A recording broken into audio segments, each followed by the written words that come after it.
Hey everyone, welcome to this episode of the Higher Ed Geek podcast. This is episode number 14 with Ricky Meinke, somebody who is a perfect fit for this podcast, another great higher ed professional with a flair for the geeky and nerdy, which I always appreciate. So I really appreciated having Ricky on. He's just a really cool, thoughtful guy, really dedicated to this work, really takes it seriously. I just appreciate his point of view and all the great things that he shared. So we'll include everything that we talked about in the show notes that you can check out. And appreciate that his institution, Wentworth, up there in Boston, recently had a Geek Week, which I've highlighted a few that have happened in the past at a few different institutions on my website in the resources tab. So if you're curious to check out a few other examples, I'll link out to some tweets from Wentworth's Geek Week that they had this past fall.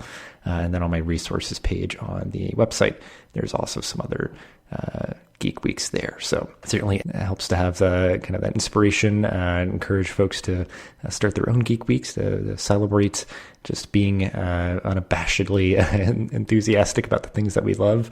With all of that and without further ado, after this brief message from our sponsor, this is episode number 14 with Ricky Meinke. Hey there, listeners. It's an honor to have our good friends at SwiftKick be a sponsor of the podcast because I've seen their work firsthand and it's truly unlike any student leadership training I've experienced. They've been voted Best Student Leadership Program unprecedented 5 times, so you know they must be doing something right.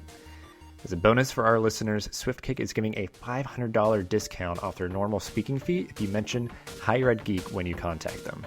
I highly recommend their trainings for your campus as your students will be talking about it for months afterwards. It's really great stuff. Check them out, swiftkick.hq.com to learn more and let them know I sent you. Now, back to the show. Yeah, winter break was good. It was a good kind of relaxing chill time. I guess pun intended. So yeah, like we thought we were going to do more, and it's I guess not really a long story, but we adopted a dog from our local shelter in October, and unbeknownst to us, she was pregnant. And so we started dealing with that like in November, and she gave birth then like at the end of the month of November. So we've been kind of fostering those puppies, getting them ready for adoption. So that did kind of change our holiday plans. We certainly made the most of it. And it's been, nice and frustrating at the same time, dealing with a bunch of puppies and kind of managing that. But, we're at least grateful. Definitely got your money's worth of that dog purchase right there, though. Right. Like a, buy one, get one. Economically, it was a great purchase. Yeah. Exactly. It's a good way to look at it, yeah.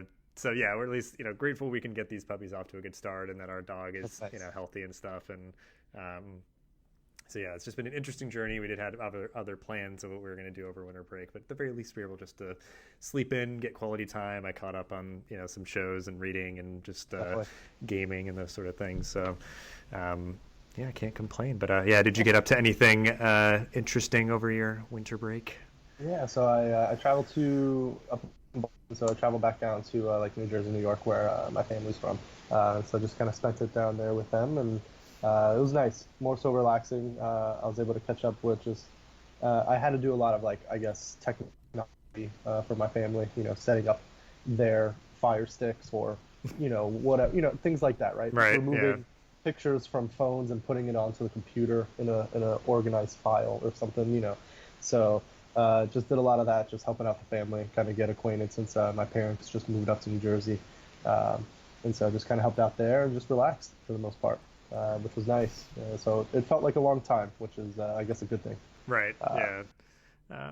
What part of New Jersey, because I went to grad school at Rutgers in New Brunswick, so I'm vaguely familiar with the state. My wife is from there, so her family's all over the place. Yeah, and so my brother just moved he moved to Wayne, New Jersey. It's straight up the suburbs, pure burbs. And then my parents, they live in Clifton, New Jersey. It's around tri-state area, Passaic, all that stuff, Hoboken, kind of that area. And so that's where they're at, kind of still that tri-state area, so we could get into New York, since a lot of our family still lives over there too. So yeah, kind of the tri-state side of it. Yeah, it's a good area. Cool. Well, we'll get more into kind of your background and everything here as we get started. Yeah, I mean, if you want to just start off the episode, just give an introduction of yourself, kind of the Cliff Notes version of kind of how you got to be where you are today in your professional journey. Yeah. So how's it going, everyone? My name is Ricky Meinke. Currently I serve as the Assistant Director for the Center for Diversity and Social Justice Programs at Wentworth Institute of Technology in Boston. And so kind of how I got here was, I think, first for many, first discovering student affairs is an actual thing, a job that we could kind of pursue. And so that was at Florida State University where I was in my undergrad. And I think I kind of discovered student affairs just through some of my various positions within student activities and also orientation. I did orientation leader for 2 years, and it was just a great experience, and just kind of loved being able to help shape new incoming students' experiences because I felt I had a lot of mentors that looked out for me and did the same for me. So I really enjoyed kind of giving back to the incoming classes and just campus. And I saw that doing this professionally would be a really fun gig. And so I started looking at grad schools. And I think within that search, I also wanted to challenge myself of just kind of environment of which I was in. Florida is in the South. It has a lot of Southern elements, but it's still very much like the Northeast. A lot of people from New York, New Jersey, a lot of people, escaping the winter and things like that. And so I truly wanted to go to a place that was more deep into the South, right? Seeing more Southern culture. And so that's where I saw Louisiana State University as being a choice to do so. A new program, but very based in social justice and also very flexible. And so I was able to obtain an assistantship at LSU within their transfer student programs under first year experience. I really enjoyed working with our transfer students when I was at Florida State University and kind of looking at the transfer experience. And so I felt this role would be an easy way to kind of dive into that part, which at the time I felt, this was maybe about 4 or 5 years ago now, that I felt maybe transfer students weren't really being looked out for as much as we should. And so I used that position to really look at the transfer experience. And it was a great time. I was able to start new programs. I was lucky to work in an office of just 2 people. And so that kind of provided a lot of autonomy. And just, whenever I came up with some ideas or, in these brainstorming sessions, it was things we were able to do because we didn't really have that built up structure within our office. Unfortunately, that assistantship got canceled as they canceled all assistantships within our first year experience office. I think Louisiana State University is a good school, but I think the environment, as in Louisiana, makes it very challenging for higher education. They're still going through a lot of budget crisis right now with university funding as it being the flagship state school. And so Louisiana is in a very tough and challenging spot. And so that trickled down to a lot of offices in terms of making kind of those fiscal decisions. And so I was kind of the last grad out of that office. And so that kind of gave me a search. I actually went on for maybe about 2-3 months not having an assistantship for the next upcoming year. And looking back, I'm thankful for that experience because I think it prepared me for what the job search was going to be like. So the job search was a little less stressful. But I was able to spend that time up here in Boston. I had my UMass assistantship with NOTA, and that was a great time. That really introduced me to the city of Boston and just living in a city in itself. I kind of spent my time in a lot of small college towns, so living in a city was an amazing time, and it really showed me kind of that lifestyle outside of work. I think sometimes in small college towns, when the university dominates the scene, we kind of get wrapped up in our job, and that becomes not just a 9 to 5, but kind of a 24/7 ordeal sometimes. And so I saw the work-life balance was a little more challenging in those areas, and so coming up to a city was great because I saw just the abundance of things that were happening outside of work and outside of just the university setting, and I loved it. And so I set my eyes on kind of living in a big city when it came to the job search, and lucky enough, I was able to obtain a position within kind of diversity work with the Center for Diversity up here in Boston. So that was nice. It complemented, as I said before, I lost my assistantship. I was able to get a second assistantship within the African American Cultural Center at LSU. And that being kind of my first position in multicultural affairs, it really opened me up to the field of multicultural affairs and diversity work and showed that that's where my passions really lied. And so I knew after kind of spending just 1 year there that that's where I wanted my job search to be. And so I was fortunate enough to have be able to get back up to Boston and kind of remain in the field of multicultural affairs. And that's where I am today at Wentworth. We're a brand new center here. We've been open for about maybe 1-2 years. My role and my supervisor's role as the director we're the first in these positions. And so it's been a good experience of just being able to come into a brand new center and kind of create that culture and create those new programs. And also maybe challenge a lot of areas of campus where diversity wasn't maybe the focus of a conversation or initiative before. So it's been a good time here so far.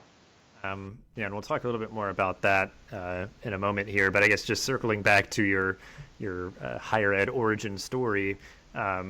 So, in your college experience, obviously, like you said, that's kind of where you got turned on to working in higher education, student affairs, and everything. So I guess anything like that you can think of skill-wise, or just your philosophy or mentors, connections, or anything like what do you feel like your college experience gave you personally and or professionally that you kind of have carried on with you now into your professional career? Exactly. So I think originally when I started off, I viewed student affairs as really a customer based kind of field, right? I mean, just looking at it through the lens of orientation, a lot of it was customer service, and just being able to provide, families, parents, and students just one of the best experience possible.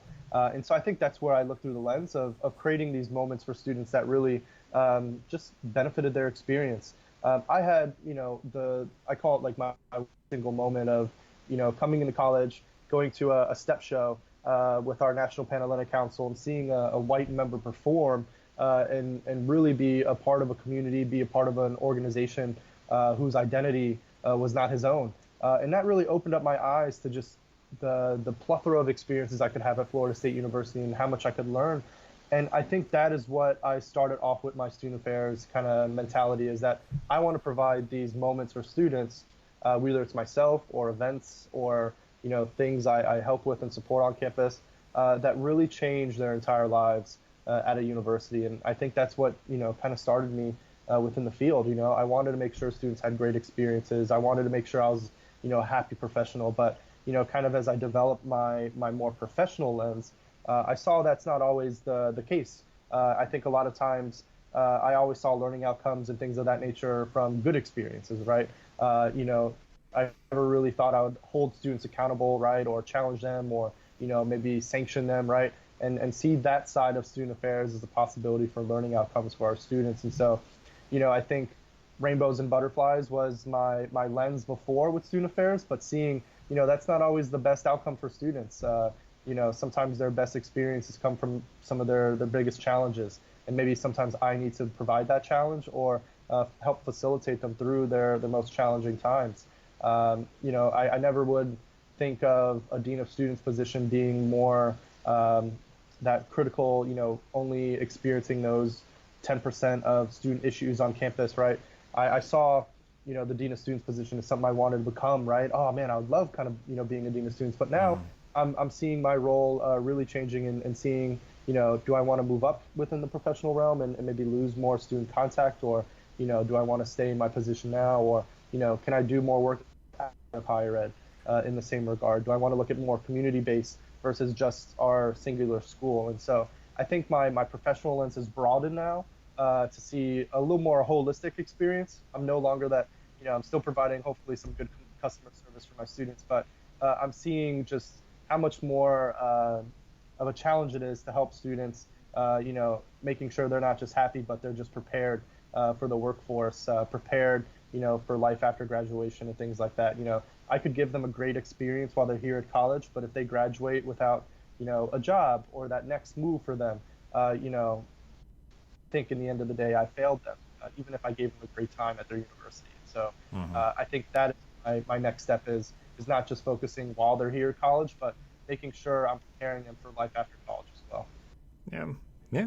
I mean, that's all good stuff. And yeah, I know I dabbled with sort of like conduct and sort of that sort of stuff in grad school, and I knew like that's not for me. Like I don't see myself ever doing that like as a full-time job, but it helped me to recognize the importance of it. It's important just as humans to kind of know that our behaviors have impacts on other people and sort of where those barriers are, and kind of just knowing that there's consequences and stuff for our actions and stuff, and having those learning moments where it's you're not trying to be punitive. It's educational moment, and Yes. Yeah, but it certainly is a lot of that of just like if somebody is kind of in their bubble of their functional area, not really broadening their perspective, they can certainly lose out a lot on what a kind of a robust college experience is for a student, because they're going to touch a lot of offices and a lot of different areas and things. Right. So like their experience is going to be a lot more complex. So yeah, very cool stuff. And I guess, that brings us, to where you are now again.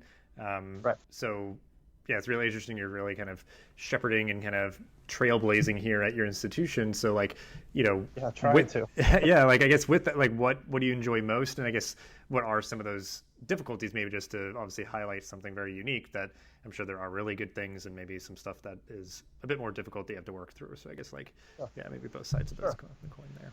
Yeah, so I think, one of the things I really enjoyed about my new role is just the autonomy. I'm lucky to have a supervisor who's giving me some good autonomy within my work, but just kind of that opportunity to create just newness. We're a brand new center, so that means all of our programs, all of our initiatives are brand new. We did have some previous programs that trickled into our office, like we're going on a social justice retreat later today, and so those are things that were carried down to us, but really the expectation was in our court. We weren't having any expectations given. I mean, our deans and whatnot, our supervisors, wanted to make sure we were successful in doing things. But in terms of how that exactly looked, we weren't really given any blueprint. And so we created that blueprint for our students. And it's been a phenomenal time from the programs from, say, our affinity months. Black History Month is coming up, Women's History Month right after that. Ramadan and kind of these events that we kind of have somewhat of a blueprint for, but we've started initiatives like our Women's Council that's starting up, our Men of Color initiative. We've started things that I think involve this podcast. We've done a Geek Week, right? And so we've really introduced the narrative of diversity into so many new areas of campus that I don't think we're there somewhat before, but now we have individuals that are advocating for them in their professional role, which has been very exciting.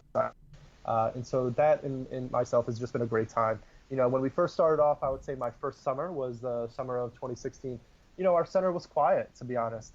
Students themselves didn't know, what our center was and what it did. I really think the words like diversity and social justice for incoming students, right, are pretty broad. They don't know exactly what it means fully just yet themselves. And so, our center was somewhat quiet as we were still kind of introducing ourselves around campus. But I'm very proud this past fall, it was never quiet in our center. Students were always in here hanging out and really seeing this as a space for them and a space to come and learn and kind of just be a part of a collective and a community that might have not been here before at Wentworth. And so it's really been great to kind of see this success after 1 year.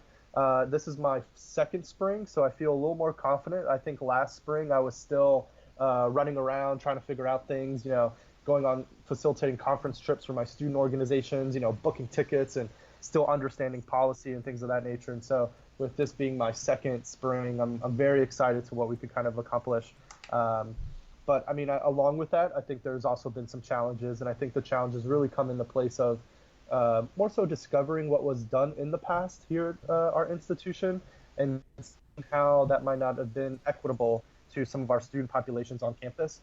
And maybe because since it's been something that has happened so many times and for so long, kind of really pushing against maybe the tradition or just the comfort people have within some processes. And so that's been different. And I think, sometimes just introducing conversations that weren't there before and making sure those conversations are valued. I mean, if we're introducing conversations of diversity into some areas, that means it could mean that diversity wasn't valued before, or just that there weren't individuals in that maybe committee or that session that had that type of focus or lens. And so I think sometimes we have to push back a little bit against university culture, which could be challenging. Asking questions, why aren't there any XYZ students involved, or why do we feel our women aren't involved as much in the program? And kind of seeing the heads turn a little bit, and then really kind of anticipating, is this next statement from this person going to be a good one or one that's going to brush me away, right? And I think I have that lens a little bit more. I think Wentworth does a really great job, but I think just having my origins, say at a school like Louisiana State University, where at times there would be a lot more challenges for our students of color, right? And that would be due not to just ignorance, but to racism sometimes. Our students had to deal with racism on an everyday basis at that university, just from the outside environment, from David Duke coming onto campus to maybe a professor at times, or just maybe events not getting approved. And that was the battle I had to face in my role from time to time. And so coming up to a university that, created a center of diversity just from proactive conversations, I think I still have that mentality sometimes. And so I think for me personally, I'd rather come into that conversation with that mentality, just so I'm prepared for it when it does arise, and not necessarily be surprised. I'd rather be surprised that people are doing their good job and supporting diversity, just because I feel a lot more prepared to combat kind of the bad things that we may experience in our work. So that's I would say has been the challenge at times, and I think just for two professionals, overseeing an entire university and a lot of these initiatives could also be a challenge. And so definitely that question around staffing and just being understaffed. And I think for myself, I come up with these ideas and I then may have to turn them away just because realistically, I might not be able to have the time and be able to put in the full effort to make sure that idea is successful. And so I would love to have a huge staff and be able to, make sure all these ideas come into fruition and be successful. But sometimes that can't be the actual reality. And so I think that's some of the challenges we face. Like I said before, as a new center, we've come up with a multitude of ideas, but the challenge then comes of figuring out which ideas have to go and move forward and which ones have to maybe wait a year or so or might not happen.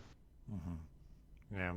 Yeah. I mean, there's definitely a lot there that I think I'm sure resonates with a lot of people. And just like you're saying, like being that advocate and feeling, on your part empowered to do that, but not trying to like antagonize people and, Right. like being, really punitive towards people. It's like, you're trying to just help the entire ecosystem be more inclusive. And that goes from just like students feeling like they have a place to hang out to, including things in syllabi, making sure there's representation in very prominent, Right. Like decision-making circles and stuff. So it's like, there's just all these little details, and it's like it's a tough job, but it's an important job, and it's just a consistent one. And certainly, like you said, there's like no shortage of things that you could do and the different ways that you can achieve it. So it's just like, kind of figuring out, I guess, like the strategy of it, because it's like, okay, we could come at this from any number of angles, and like, just what works out best, and sort of so much. like how do you want to deploy your resources? I do have to say, we have received a lot of great support here at Wentworth. It has been very nice being at a university where we do have, I would say, like 95% of support from staff, from students, right? And so it's been great in that regard. We'll come up with a new initiative, and we'll have some faculty that'll be like, sign me up, I want to help out. And so it's been great seeing that. It was new. It was a surprise for me to see all that support because sometimes you have to pull strings just to get people to come to a session or to an event or to a program, whereas we haven't had that issue here just yet in some regards. So it's been nice. It's a little flip-flop of what I thought it would be. Yeah. Well, because I think it's like you said, it's positive that a center like that was even created in the first place. Like a lot of places don't have a place explicitly sort of, focusing their attention on it, because it's like, it's something that deserves someone's full-time attention, not just a sort of like other duties as assigned or something. So then it's like, you are getting a positive response, because I think where obviously a lot of the difficulty of that work comes from is that it could be like it's constantly a battle. And I think at the very least, it's like, sometimes there's just difficult conversations that you have to have, and maybe you have to have them like repeatedly, but at the very least, like you said, it's like people are receptive, and it's just like, this kind of ripple outwards to where it's like, when you first started, it's like people didn't even know that you were there, but now people do, and now people are going to be more aware of you and just kind of continually like kind of influencing the culture. And that takes time, it takes dedication, but it's it's important work to do, and it's good that they've got folks like you who sort of segueing to my next question, like you sort of like you're really immersed in this stuff, you kind of geek out about it, you're very kind of encouraged to keep at this work. So I guess I don't know if maybe it kind of bleeds in of things that you've geeked out about for a long time, or things that you're getting into now, like if there is sort of like a symbiotic relationship there or whatever. But I guess just to start out, like what are things, other than obviously like your work life, that you like, what are things that you geek out about personally, and like are they things that you did discover more recently, or things that you've like always been into? So I think for me, the one thing I would say that I've geeked out on, right? I feel for me, I get a lot of topics in my mind that I'm like, wow, that is a really cool topic. But then I might not really research it as much because it just, like I said, it maybe gets put on the back burner a little bit. But for the first time, this past, I would say, spring semester in the summer and currently, I've really geeked out over the topic around demographic data and how do we collect that as universities, and how does that kind of go into the many systems of which we pull data from, and emails to just student information and things of that nature. And so I'll give you a little more example because it's pretty broad. So we at Wentworth, we pull our demographic data from the Common App, right? Most universities would use, I would say, a generalized Common App.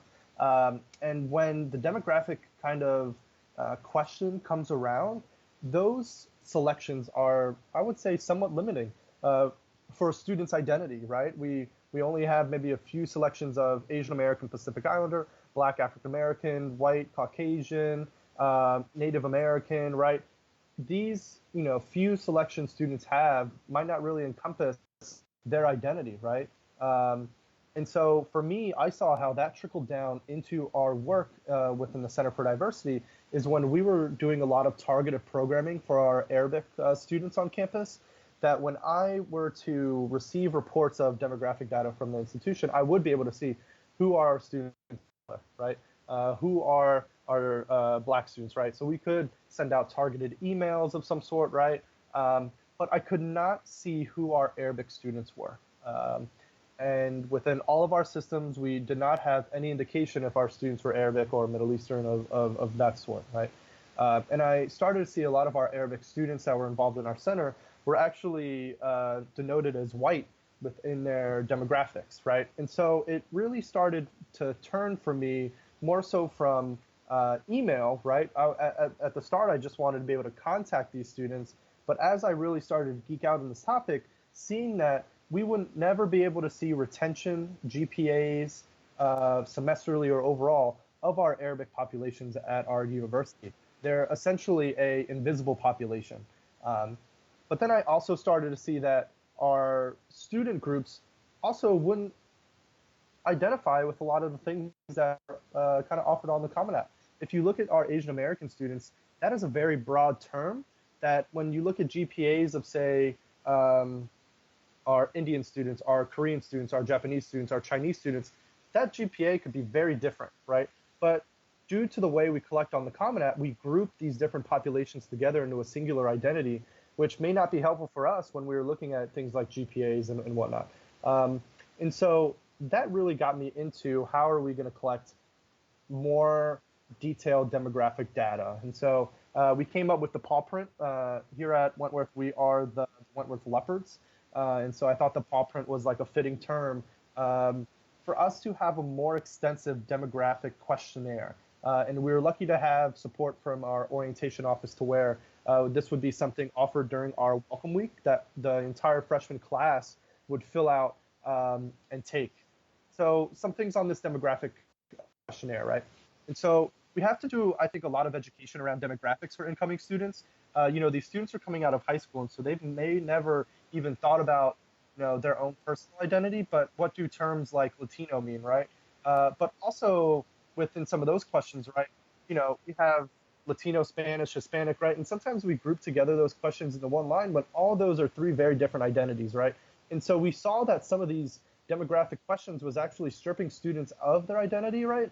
And kind of already might be showing that their university isn't welcoming to their identity. We're just grouping them together, right? And that's kind of, not very empowering, and it slights the student. It already kind of, makes our students view the university in kind of an up, especially if their identity falls under the other category, right? It's not a very empowering selection choice for our students. And so we made sure to really create that more extensive, right? If you identify as Native American, right, let's have you also list maybe what tribe you're a part of to be more kind of empowered within that identity, right? Maybe around the Hispanic, Latino, and Spanish question, right, separating those questions. Also having an Arabic designation, because seeing that's not necessarily, stuck to one identity, it's more of a geocultural identity as well, right? But the biggest piece was we started to research and see that students are now, for the most part, identifying with a racial identity, right? This social construct of which we created ourselves, but more of a origin. When a student says they are Chinese, that is a physical place on this earth, right? That is a country, that is a geographical location, right? If a student says they are Haitian, right, that is a geographical location. That's not race. That is an origin. That is where maybe you yourself were born, right? Maybe your family, your grandparents have some sort of ancestral tie to that geographical location. I think it's a very American thing to identify ourselves first as a more of a racial category, and that doesn't give consideration to students who identify more on a geographical sense. So we started to offer on this sheet as well an origin, so students can identify as not just Asian American, but identify if they do, if a student unfortunately gets that question of what are you, they're going to say I am Chinese, I'm Japanese, right, or I'm Korean, I am Russian, right, and they may identify more than that versus white, Asian American, or black. And so we offered that as a secondary way for students to identify, because then that would allow us to see where are our subpopulations, and then maybe what are some of the dynamics of those subpopulations. Maybe we do see that our soft students have great GPAs, but maybe our Lebanese students may not be doing as successful. And so kind of seeing how could we support our Lebanese students now, right? We can no longer, I think, move forward as a society with these more broader racial categories because they take away so many different races and so many students' different identities that they hold dear, and that's how they represent themselves. And so uh, it's something to where I'm not researching maybe how pivotal this is. I'm first trying to research if anyone else is doing it. And hopefully this podcast maybe gives someone that's doing it as well. But I have been to a multicultural conference, the Multicultural Institute that NASPA holds. I went to an assessment conference that our region held up here. And I didn't see that work being done, even when I try to ask some questions of, to professionals who've been in the field for a long time. I think we focus a lot on assessment and surveying student experience, but we kind of keep demographics as the same thing that the Common App uses, right? Those same 7 or 8 racial categories that we have for our students. And so, I've really just, before I dive into it, because personally, I don't want to get into this work and then I don't know, drop a blog post or something, and then someone be like, Ricky, I've been doing this for 10 years, something like that, right? And so I've been really just making sure this work hasn't been done just yet. And then now I've also kind of expanded all of my work, right? Before it was just making sure we could email students. Now it's really gone into retention and GPAs and things of that nature. But now also seeing just how does systems actually kind of view this as well, right? We use Banner, or if it's what's kind of kind of those presents, things of all these different systems we have in place at universities. Are they able to track demographic data within the system itself, right? I may have all this information, but if I can't put it in a Banner or these systems that our universities use, is it even worthwhile to do? And so kind of also seeing now all of these barriers that are in place of, now that we have this information, who could use it and who could actually put it into place to good use, right? I think, if we see a student of concern, seeing that demographic data is important. But on the flip side, I think this needs to be done very ethically. It needs to be done very carefully. At times, our universities, our students may not trust or just may not want to put their identities out there for their university to see and to use. And so we I think, also just need to be really careful how we collect this information. It's making sure it's the most comfortable time for a student, that the student is also educated in why are we using this information, why are we, why do we need this, and kind of what do these terms mean? Because I think the last thing I want to do is I want students to feel that they are empowered and that they can identify as such, but I also don't want students to feel that we're putting them into a box right when they get into the university, because some students may not want to identify in that way. And so just making sure we're taking a very ethical approach to this. And so we're treading carefully. We're being very patient. We are bringing a lot of student perspective into this project and into this initiative, and really continuing the conversation why this demographic data is important. And so we've been lucky to have an awesome institutional advancement office that helps with this. Because to be honest, survey building was not my forte. I never saw assessment as something that I wanted to dive into, but seeing how assessment, right, how this collection of data relates so much to my work now, I've been really geeking out about it and just really diving into it as much as possible. Because this has just been awesome, just to see what change we can make with this data just from a diversity office.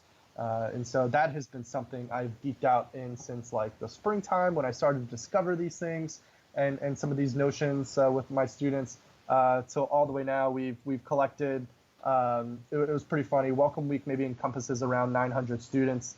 And I think with any survey, the expectation sometimes is that students aren't going to fill it out. I think that's an issue we have with a lot of our surveys going across campus is, we only get maybe 20 or 30% feedback from it, right? From maybe 900 students at orientation Welcome Week, we got about like 800 responses. And so it was more than enough feedback and data that from the survey. And so we saw that it was successful, that students are filling it out. So now we have to kind of revamp it a little bit in some of the questions and things of that nature. We saw maybe students didn't really understand what, diversity or origin meant, right? Or geocultural, identities. And so we have to do a little more education around these students because they're high school students.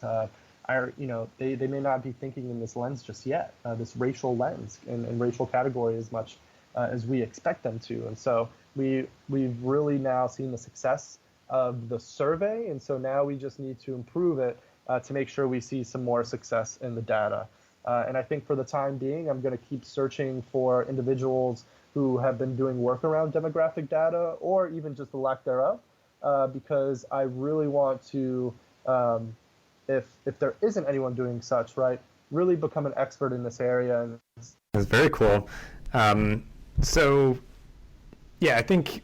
Yeah, obviously that's in true geek fashion, like nerd fashion. It's like just such a deep dive into, this seemingly simple thing, but very important thing. And like you said, you can pull a lot from that data that you get in to kind of better strategically achieve your goals. So, that's really, really awesome. And it's just, like I said, it's one of those things, it's like surprise yourself of just like, wow, I'm like getting into like, quantitative data and survey building and like, how do you ask a question and, it's never thought I would do it.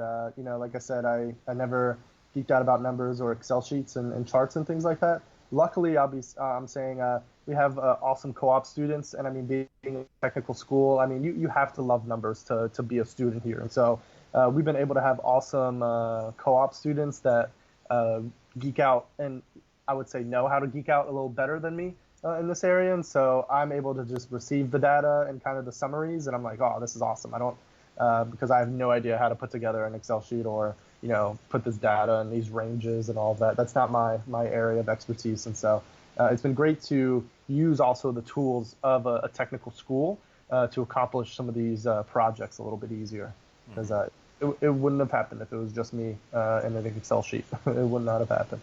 Yeah.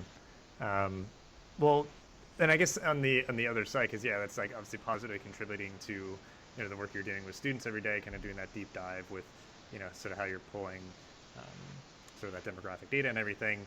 So I guess like what are you like reading, watching, listening to? Like what are those things that you're consuming, like the content?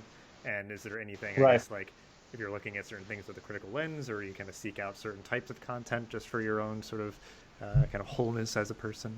Yeah, no, and so I think with working within diversity affairs, and diversity work, we're seeing a lot of, content, I think on a day-to-day basis, the work we do. So I think when I came into my professional job, I turned to, I started just reading more like, say, fictional books more, right? I was like, all right, I got to maybe take a little bit of a break from, the textbooks. And so I've been really just diving into like a ton of science fiction books, and shows and things of that nature, just to have it be just an escape from the work just for a quick second, and so I just finished up.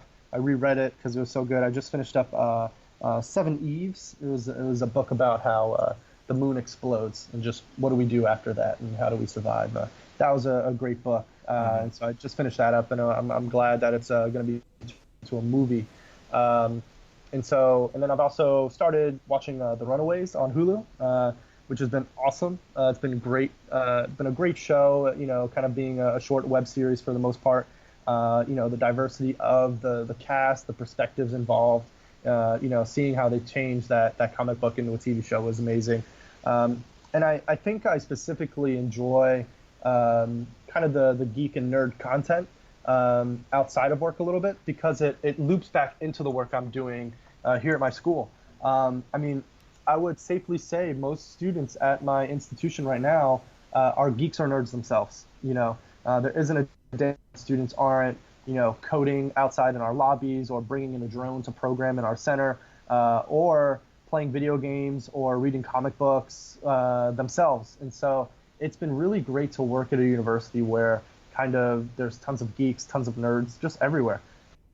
Because I'm able to come in and connect with students based off, the Marvel movies that I watch, that semester, or the comic books that I'm reading, the Funko Pop dolls that I have in my office, right? It's a way for students to come in and be like, oh, you like Iron Man or, Black Panther or, Storm or things of that. Like, that has been a way for me to connect with students. And so, it's kind of more of a fun hobby for me on the side, but it's really paid off a little bit. I'm glad I played all of those hours of League of Legends because I'm now advising the League of Legends club on our campus, right? And so it's been a way to connect with students, which I didn't think of such before.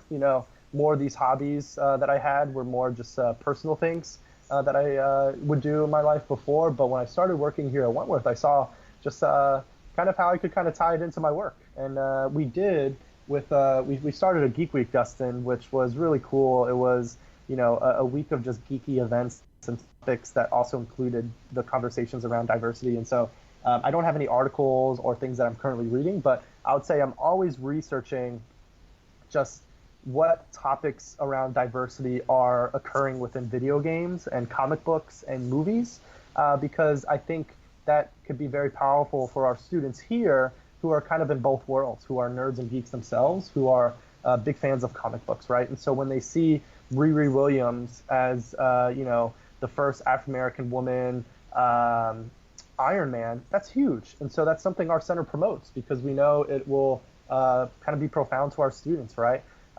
Seeing the diversity of some movies that are coming out, right?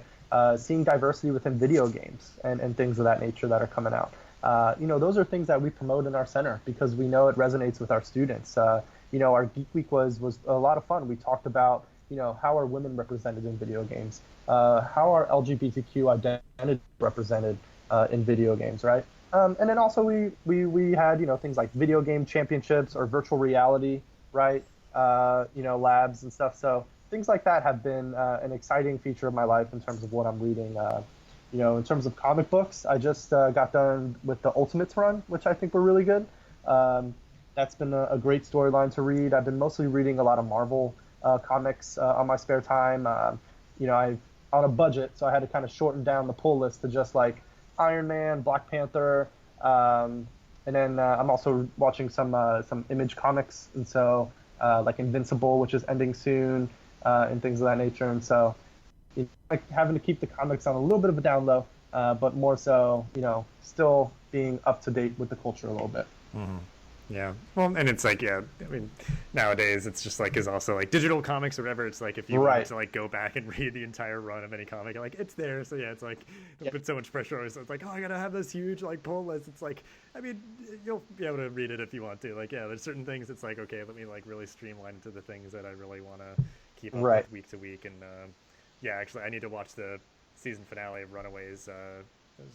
I was so disappointed, not in the episode, but I didn't know it was the season finale. Like when I clicked on the links for the episode, right? Nothing ever told me this was the season finale. All I saw was just episode 10, and I was like, And then I looked, at the end of every series, I always look at like the preview for the next episode, and there wasn't any. I was like, what? And then I saw like season 2 will come out soon, and I was like, oh man, I kind of, so it was good. I appreciated it. And then I've been somewhat interested in Marvel's Agents of Shield, and kind of this like stuck in space storyline that they got going on. It's been somewhat interesting. So that has also been something I've been keeping up to date with watching TV shows.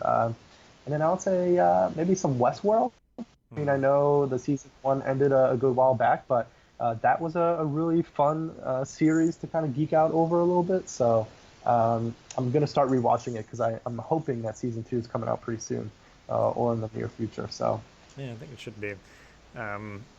Yeah, interesting. Yeah, well, good stuff. We'll link out stuff in the show notes. And yeah, I guess if you have anything just to share about the Geek Week, it really always warms my heart seeing folks doing cool stuff like that, because that was like a huge thing for me, like affirming, like when we did Rutgers Geek Week for a couple of years, and just like I was just like, okay, yeah, this is my stuff, this is my jam, right. And really just awesome. Continuing to kind of carry on that mantle and celebrating, like, because it's like, yeah, I think some people really identify and kind of take that title seriously, like that's just kind of part of their personality. And other people, like we all geek out about something, but some people it's just like that is just who they are. They just have that personality and they really celebrate that part of themselves and kind of connect with people about it. So it's like having a week where it's just like, yeah, like those things of pop culture that we really like and technology, and just having kind of like serious discussions about our like entertainment and that kind of stuff. Like, I always kind of joke that way. It's like I take my entertainment very seriously. Like I'm always gonna like kind of critique it and just like look at it through a certain lens and just like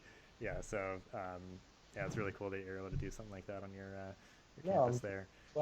It was funny because having a Geek Week, you would think like, all right, comic books, pop culture, movies, things of that nature. But being at a tech school, like there are some top tier geeks. Like we could, I'm like, all right, we'll do a program around comic books. But then for next year, I'm like, we could do like a hackathon, create a program that does X, Y, and Z, right? Or I was even, considering kind of live action quests and things of that sort. Like, maybe you scan a QR code and then it brings you to a website, and within the script of the website, there's another clue that takes you to this, right? Like, I think at a tech school, we could get really intense because these students, the way they understand numbers and programs and things like that is vast. And so I could geek out and make a Geek Week that involves things like that here at this school. And so for me, I was like, that's really serious. And I kind of don't understand half of this stuff. So it was also a challenge because I'm like, I'm not a geek in what you're a geek of. I'm a geek of just like comic books or video games and things like that. So it really also changed my view of, what I thought was a geek and a nerd. I mean, we even had a geeks versus nerd debate because, those two terms kind of are thrown around in the same, same sentence sometimes when really they could be meaning different things. Like our students, some identified as a nerd and some identified as a geek. I had students coming up being like, why isn't there a nerd week, Ricky? And I'm like, I thought it was all the same, but I guess it's different, so we had some fun conversations around that too. But it was very surprising how easy it was to include diversity within a lot of these geeky topics. And I guess it was also empowering for our audience to let people know that these are some of the programs that we could do. People don't have to expect us to always do diversity programs, right? Or, social justice programs in that regard. Sometimes, our students want to identify and express themselves through these geeky avenues, who are students from diverse backgrounds and identities. And so I think, not that it wasn't taken seriously, but that a fun and simple concept like a Geek Week could actually be really impactful and be a really strong week of programs for our students. And so I think we had to face kind of also, just kind of the stereotype of being a geek or a nerd and how that's kind of maybe brushed aside sometimes, to really seeing like, hey, this week was really good, and it's something that could keep improving and being successful for students. Yeah, very cool. Well, I guess then just to wrap up this episode, we'll end as we always do. Just anything kind of optimistically, anything that you're looking forward to in your job, in your life, in the world, anything, that's just got you kind of looking forward to the future and excited. Yeah, so I think the one thing I am looking forward to is our, I would say more so our end of the semester. We're starting to do things like recognitions within our office, and this semester is our first semester of having our Wentworth Women's Council. And so with that is just so much possibility of what could be done. And so I'm just looking forward to, honestly, a second spring semester to where I feel a lot more confident, professional, especially here in my institution where I know somewhat most of the ins and outs now. It's looking to be successful this semester, not having that learning curve like I did. And I think also enjoying winter, Dustin. That's not, that might seem like a simple thing, but for me, being south, like moving up here to New England, just having a huge snowstorm just like a week and a half ago, it was rough.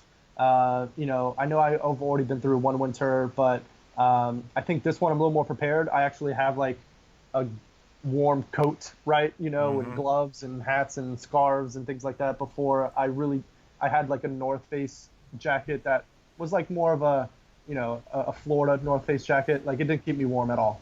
So I think I'm looking forward to like finally enjoying wintertime and not being freezing cold all the time. And so those two things, just being successful this semester and just kind of experiencing my second winter up here as a resident of New England and Massachusetts. I think those are the things I see on the horizon that excites me the most. Yeah. Well, yeah, I think that's definitely the difference. Like in New England, like there's cool parts of the seasonality, versus just like thinking like, oh, like winter hibernation, like I'm not going to do anything. Yes. It's like, no, there's cool stuff to do in the winter too. Yeah. You That's just have how to, like, embrace it. Yeah. Get that warm coat. Yeah. Yeah. And so now I'm finally embracing it. And I mean, along with this year, I'll be honest, in terms of geeky things, we have a lot of awesome movies coming out, anywhere from Black Panther to Avengers to is Deadpool 2 coming out this year? I think. Yeah, so just a plethora of some good movies coming out that I'm excited for. So we just bought some tickets for our students because in our Black History Month we're going to go see Black Panther. So we just bought a bunch of tickets for students, and I'm just excited for how successful that movie is going to be. So I can't wait. I can't wait for February. Yeah, that's my hope. My hope is that like Black Panther is the Wonder Woman of 2018. Like it's just this movie where everybody's like, "Oh, right, cool." Like it's like a pleasant surprise. Like I think there's a lot of good hype going into it. And just kind of mixing things up a little bit of just not your typical sort of leading person and just like a very diverse cast and just like it's a refreshing like kind of setting and. I mean, I'm really excited for it too. Yeah, just something that's like, it's like a month away. Like we're getting really close. So right. No, I was pleasantly surprised at how close it's going to probably come up, and I feel like next week I'm going to go see it in theaters. Mm-hmm. Yeah. Cool. Well, we will end it there. Really appreciate your time, Ricky, and all the good stuff that you shared, and just have a good rest of your day and a good weekend coming up here. Yeah, it's you too. Thank you so much for having me. This was a cool experience. I appreciate kind of the effort and kind of making sure we had a good time to schedule out for this podcast. I appreciate you. This podcast is a proud member of the ConnectEDU Podcast Network, bringing together diverse voices and thoughtful discussions to the higher ed community. Check us out online at connectedu.network or find us on Twitter at ConnectEDUPod. Thank you so much for listening to this episode of the podcast. Please rate, review, and subscribe so you'll never miss an episode. Thanks again for listening, and I'll see you in the next episode of the Higher Ed Geek podcast.